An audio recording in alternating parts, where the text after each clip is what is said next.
When you create an alternative learning zone, students, parents, and advisors are always learning and adjusting. This holds true for the Arctic Zone. Thank you for your patience and perseverance as we try new ideas and new systems to make the Arctic Zone the best it can possibly be. One system that we have studied, tried new ideas, failed, reflected, and adjusted since day one is our assessment system. Through project-based learning, we believe students should be engaging in interdisciplinary learning where the meaningful, passion-driven project is the focus and the mastery of power standards are learned along the way and infused into the project. We want the focus to be on the mastery of these power standards versus chasing points or task completion. Early in the creation of the Arctic Zone, we looked at several already created standards. Common Core State Standards in ELA and Math, Next Generation Science Standards, Wisconsin Model Academic Social Studies Standards, International Society for Technology and Education Standards, and Standards for the 21st Century Learner from the American Association for School Librarians for Essential Skills. Through studying these groups of standards and discussing standard use for curriculum mapping with colleagues, we created a set of power standards. These power standards are standards that students should have multiple exposures to and mastery of by the end of their middle school career. Students will work on mastery of power standards through three different project approaches. First, quarter projects, which are advisor and assigned projects like game night or film fest, where students use the launch cycle to guide the project process. Power projects are student-created projects to work on reading, writing, speaking, science, social studies, and technology content and skills in creative and interdisciplinary projects. For example, a student could study Science Power Standard number 2. I can create a model to show effects of the Earth, Sun, Moon system, and then create a digital journal of a fiction character's adventures related to our Earth, Sun, Moon system.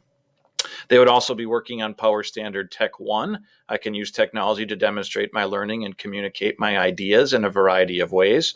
And Power Standard ELA 14. I can write a narrative text. Passion projects are mainly student-owned and driven. These projects allow students to explore their passions and curiosities. The goal is to create something new, change somebody's mind, or communicate new information learned, all while making an impact on the world around them. Advisors meet with students to approve their passion project proposal and plan. The rest of the project is owned by the students with a mid-project and end-of-project check-in with an advisor. While working on an advisor-assigned quarter project or creating projects for power projects and passion projects, early in the proposal and planning is the process of identifying power standards that will be worked on and that need to be mastered for the success of the project. Students use their Power Standards Google Sheet to identify standards they believe fit their project. At the proposal and planning meeting for each project, students and an advisor discuss the identified power standards, make any needed adjustments, and finally discuss a plan to practice, master, and infuse the power standard content into their projects. As students work through these three types of projects, there is always a part of the process where research and acquisition of new knowledge and skills is necessary. Students may complete a science or social studies power standard module where they gain basic knowledge, practice using the new knowledge, and applying the content to their project. Students might conduct some personal or group research using a variety of resources like books, websites, videos, and phone calls or emails to experts. Sometimes a small group or individual meeting with an advisor is necessary to practice or learn a new skill like writing a persuasive paragraph or creating a stop-motion video. Throughout this project-based learning work, students will meet with an advisor to discuss successes and room for improvement on the project, as well as mastery-level reflection. Remember, we want the focus of project-based learning to be on the mastery of standards and skills versus chasing points or task completion. At that advisor meeting, students will complete a mid-project Google form where they reflect on their mastery of power standards they are working on using our three-tiered scale. They will also discuss how the project is going overall. At the end of the meeting, students will submit the form and a report will be emailed to their advisors, parents, and themselves.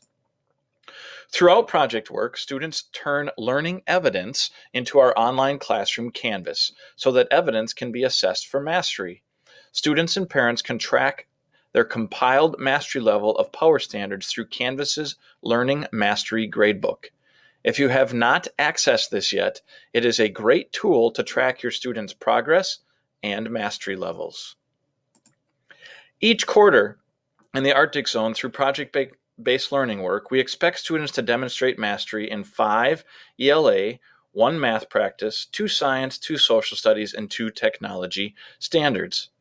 They will track this progress and their mastery level in the Power Standard Google Sheet. If this Power Standard Google Sheet is not already shared with you for viewing, it will be very soon. We believe student learning should be measured through reflection and identification of mastery related to certain academic and behavioral standards. Only then can students truly understand their growth as a learner and as a person. And that is assessment in the Arctic Zone.